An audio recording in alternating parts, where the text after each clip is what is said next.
And now we are joined by Coach Yang Yao of Rainer Shine. Coach, congratulations. A fairly slow start in the first quarter, but you guys were able to recover. Coach, ano yung nakita mo sa mga players mo that you can say you're happy or satisfied about in this game, and you look to seeing more from them, lalo na we're entering or towards the end of the elims going to the playoffs?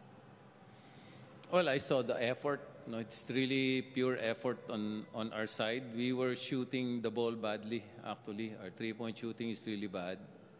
We got a lot of open looks pero hindi namin may pasok. Our free throw shooting is really bad.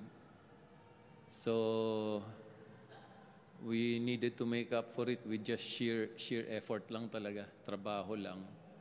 Malaking bagay na foul trouble yung mga bigs nila, no? Their bigs were in foul trouble, and then we got a really big break with Arana's injury. No? So, medyo bumabaw yung rotation nila with their bigs, and also, we just kept the pace fast. No?